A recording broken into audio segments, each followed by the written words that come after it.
बहुत खुश हैं जीत के जश्न के लिए, अच्छी बात है, बहुत बहुत बधाई हो आपको। अरे आपको भी धन्यवाद है। नहीं नहीं, धन्यवाद जनता को अदा करिए। रुकिए ना, रुकिए एक बार नवीन जी, जनता को अदा करिए सर। लेकिन असली महफिल तो आतिशी ने लूट ली। कालका जी में आपके पोस्टर वो आए, चुनाव हार गए रमेश भदौड़ी। देखिए, सबसे पहले चीज ये जनता का आशीर्वाद है। जो नहीं नहीं नहीं, आपके जो पोस्टर वो आए थे, जो कभी कह रहे थे कि सड़कें जो हैं वो प्रियंका गांधी के गाल की तरह बनाएंगे, कभी कह रहे थे कि आच्छी जो है वो हिरनी की तरह। वो रमेश भदौड़ी जो आपके ब्रांड एम्बेसडर, जो आपके चेहरे थे, जो पोस्टर वो आए थे, वो चुनाव हार गए। मैं ये कह रहा हूं, देखिए जनता है ये, अभी इस जनता का जो आशीर्वाद जिसको भी मिले, अगर आदरणीय आतिशी जी ने जीती है तो उन्हें बधाई भी है भाई, जीत की बधाई देंगे, क्यों नहीं देंगे। नहीं नहीं, और आपने कहा केजरीवाल को हरा दिया हमने मनीष सिसोदिया को हरा दिया, लेकिन आप आतिशी को नहीं हरा पाए। मैं ये कह रहा हूं, देखिए मैं आपको एक चीज बताना चाहूंगा। हाँ? जनता जितनी भी आशीर्वाद दे दे, जिसको भी दे दे, वो जीत सकता है। नहीं नहीं, जिसको भी नहीं। रमेश भदौड़ी चुनाव हार गए। आपके जो स्टार थे, आपके जो पोस्टर वो आए थे, वो चुनाव हारे। मैं ये कह रहा हूं, देखिए जनता ने कहीं ना कहीं उनमें कुछ वो योग्यता नहीं देखी होगी। क्यों? पूरे देश ने उनकी योग्यता देखी संसद में। देखिए वो जो उन्होंने जो सम्मानित शब्दों का सांस्कृतिक कार्यक्रम किया संसद के भीतर, और उसके बाद तो वो तो पूरे देश ने देखा। उनकी योग्यता पर किसको संदेह है? अगर वो योग्य और काबिल व्यक्ति नहीं होते तो इतने गाली गलौज करने के बाद आप उनको प्रभारी बना के राजस्थान थोड़ी ना भेजते, और फिर उसके बाद उनको टिकट थोड़ी ना देते कालका जी से, और फिर वो आपके दिल्ली में सीएम के चेहरे के दावेदार थोड़ी ना होते। नहीं नवीन जी, नहीं, सीएम चेहरा दावेदार भारतीय जनता पार्टी में सिर्फ कमल का फूल होता है, ये तो आप समझते ही हैं। ये सीएम चेहरा यहाँ पे भारतीय जनता पार्टी में कोई अभी तक नहीं है। वो पार्टी तय करती है, ऊपर के लोग तय करते हैं कि क्या होना है, कौन संगठन की सेवा, और जो हमारे मैनिफेस्टो में सारी चीजें आपकी आई हैं उनको कैसे आगे जल्दी लागू कराना है। लेकिन रमेश भदौड़ी की हार पर आपको अफसोस है?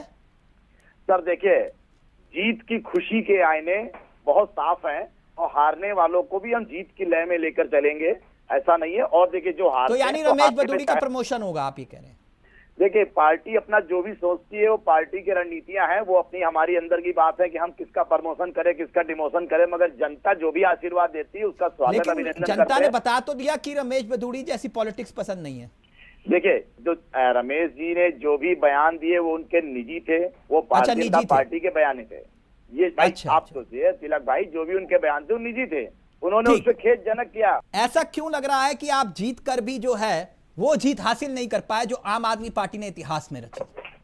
उदाहरण के तौर पर 2015 और 2020 आप वैसे नहीं हरा पाए आम आदमी पार्टी को जैसे आम आदमी पार्टी ने आपको हराया था, वो भी तब जब मोदी लहर चल रही थी 2014 और 2019 में। क्या ये गलत है नवीन जी?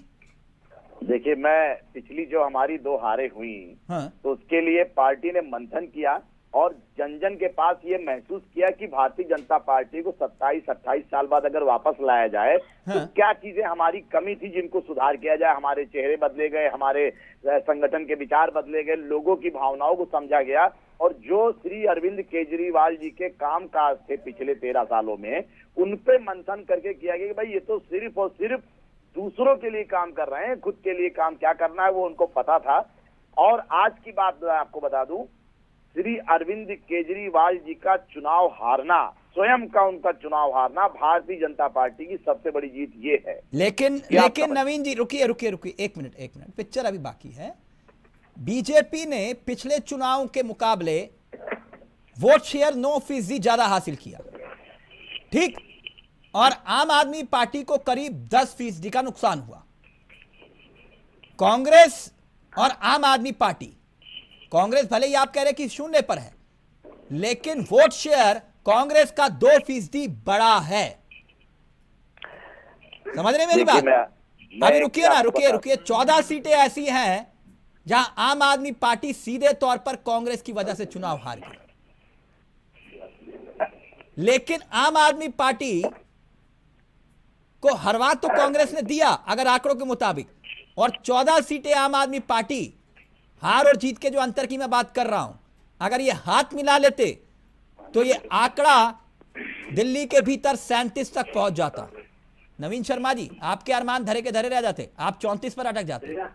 मगर देखिए, आपको एक चीज पता होगा गुरुजी, कि जो भगवान ने रचा है उसको कोई नहीं तोड़ सकता है।